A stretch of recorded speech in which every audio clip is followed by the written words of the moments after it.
Assalamualaikum warahmatullahi wabarakatuh. Perkenalkan, nama saya Farmadi, Guru Pendidikan Pancasila Padaman 2 Aceh Selatan. Pada kesempatan kali ini, saya akan menyampaikan best practice PPL aksi kedua PPG dalam jabatan Kementerian Agama tahun 2023 pada LPTK Universitas Muhammadiyah Malang. Adapun yang menjadi tujuan pembelajaran pada kegiatan PPL Aksi 2 ini adalah menganalisis kasus pelanggaran hak dan pengingkaran kewajiban yang bertentangan dengan peraturan perundang-undangan.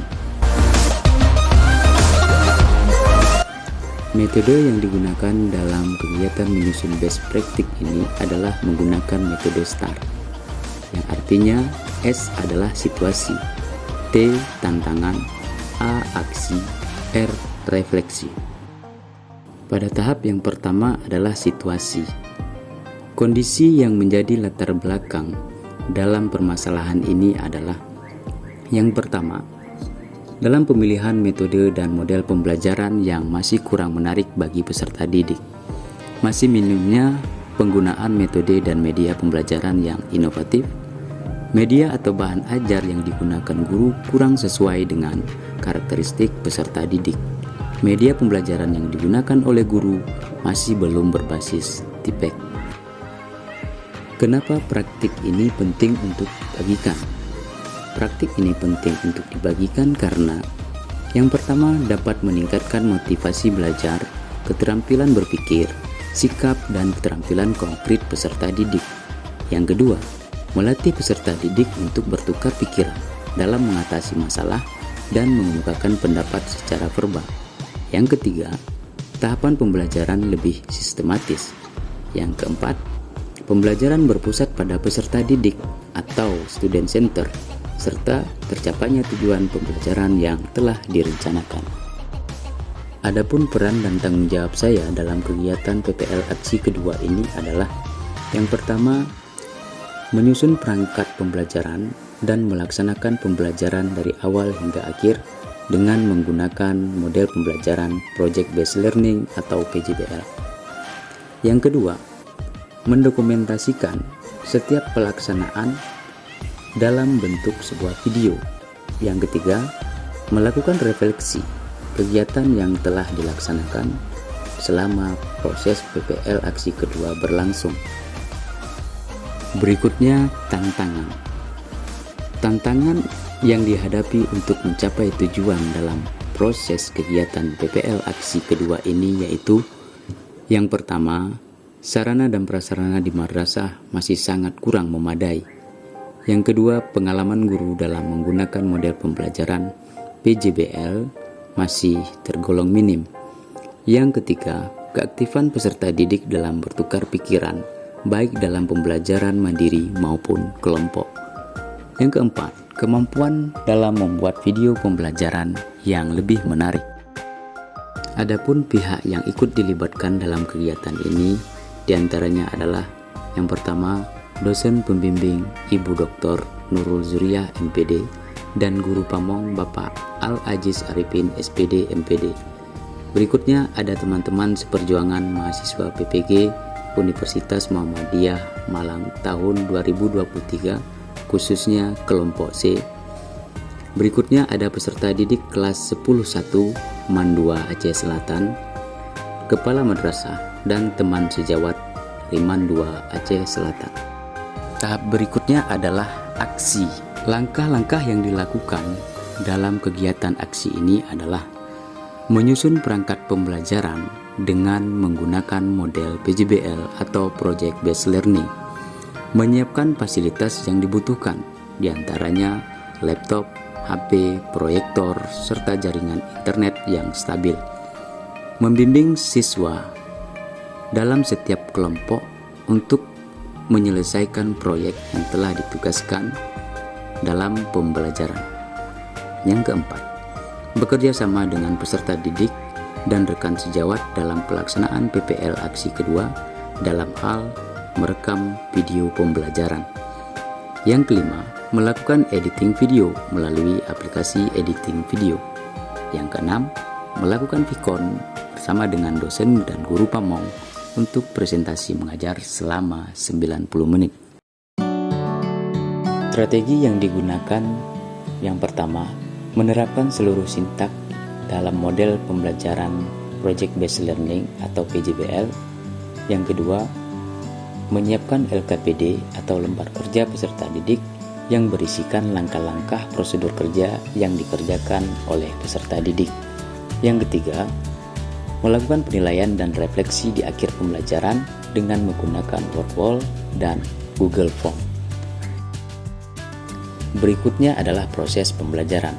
Dalam kegiatan ini, proses pembelajaran dilaksanakan dalam 2 kali pertemuan, yang dimana pertemuan pertama dilaksanakan pada hari Sabtu dengan melaksanakan sintak 1 sampai sintak keempat dari model PJBL.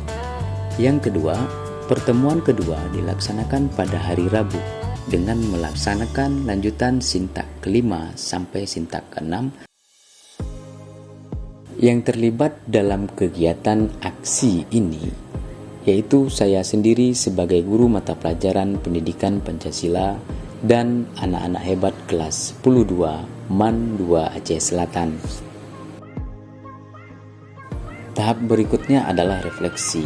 Dampak dari aksi dari langkah-langkah yang dilakukan dalam kegiatan PPL aksi kedua ini diantaranya adalah: yang pertama, meningkatnya motivasi belajar peserta didik.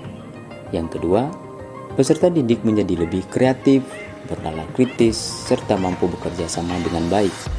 Yang ketiga, tercapainya tujuan pembelajaran serta peningkatan hasil belajar peserta didik, baik pengetahuan, keterampilan, maupun sikap.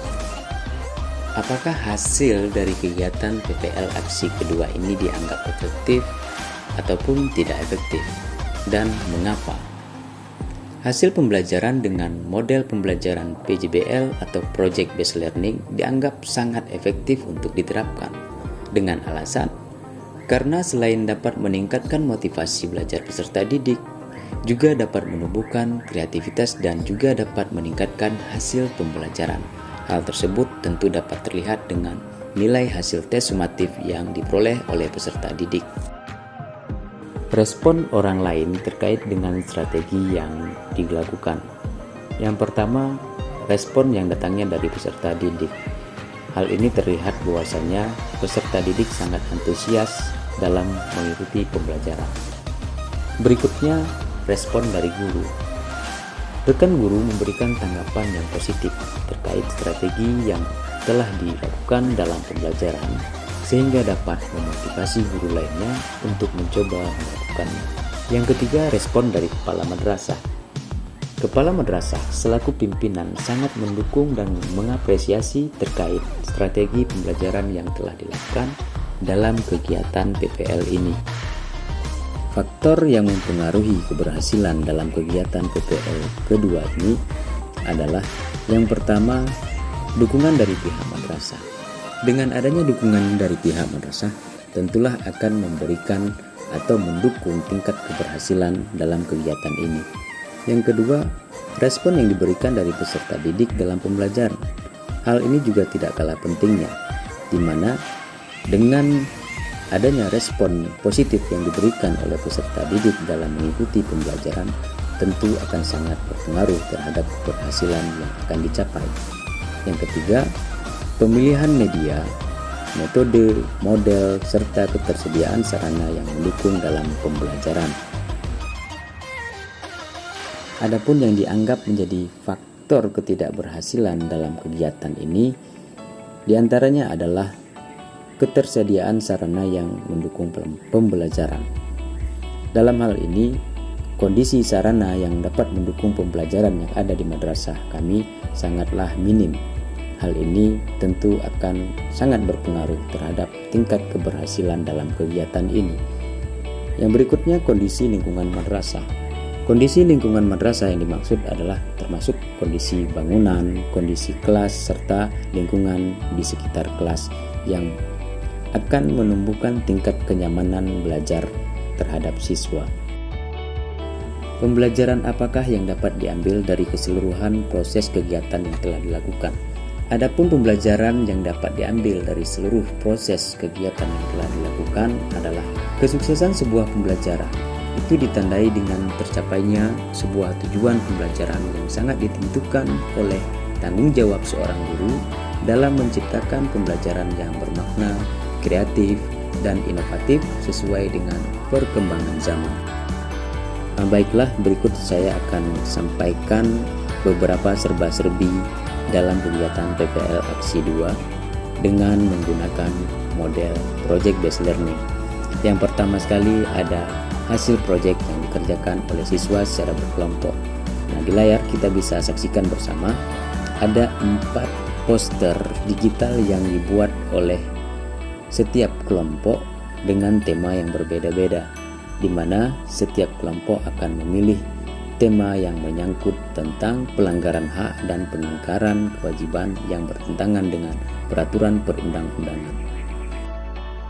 Berdasarkan hasil penilaian pengetahuan yang telah dilakukan, hasilnya dapat dilihat bahwasanya ada peningkatan pengetahuan peserta didik yang ditandai dengan nilai yang diperoleh dalam hasil evaluasi yang dilakukan. Nah, di sini ada beberapa siswa yang bisa menjawab dengan sempurna dan juga ada beberapa siswa meskipun belum bisa menjawab dengan sempurna tapi sudah masuk dalam kategori baik. Demikianlah yang dapat saya sampaikan menyangkut kegiatan best practice yang telah saya lakukan dalam kegiatan BPJ dalam jabatan Kementerian Agama tahun 2023 di LPTK Universitas Muhammadiyah Malang secara daring. Mohon maaf jika ada kekurangan, kesalahan. Kami akhiri. Wassalamualaikum warahmatullahi wabarakatuh.